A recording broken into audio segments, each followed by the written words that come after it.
প্রত্যেক লোকে ভালোবাসা আছে। তো যারা অহংকার করেছে ইতিহাসে আস্থা করে তারা নিক্ষিপ্ত হয়েছে। এই উদাহরণ ঘুরি ঘুরে আছে, ঠিক কিনা? এটা খোঁজার জন্য খুব বেশি উচ্চ শিক্ষিত হওয়ার প্রয়োজন নেই আমাদের হাতের। এই জন্য সাধারণ শিক্ষিত মানুষও জানে খুব যে অহংকার কেউ করবেন না বাবারা। আল্লাহ ওলিগণ আমাদেরকে নিরহংকার হওয়ার শিক্ষা দিয়েছেন। খান বাহাদুর আহসানুল্লাহ রহমতুল্লাহ এত বড় 80 জায়গায় কলকাতার মতো এই জনপালের 12 বছর সময় রাজধানী কলকাতার মতো উন্নত মানে জীবন ছেড়ে বাড়িঘর বিক্রি করে নিজের খাওয়া পরিশোধ করার জন্য প্রিয় বাড়ি বিক্রি করত। বিক্রি করে তিনি যে গ্রামে কোনো কারেন্ট ছিল না, বিদ্যুৎ ছিল না, সে অবকাল গ্রামের সে ওনার পূর্বপুরুষদের ঠিকানায় তিনি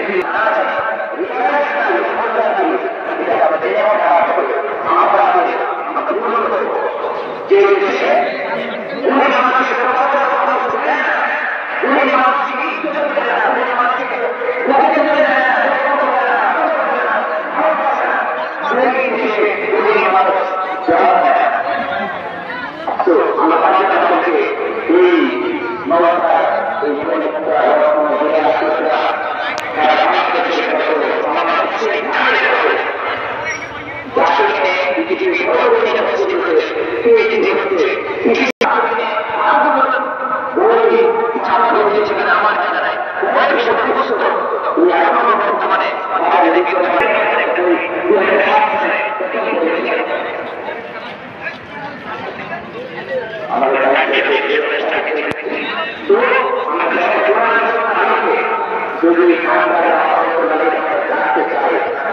যদি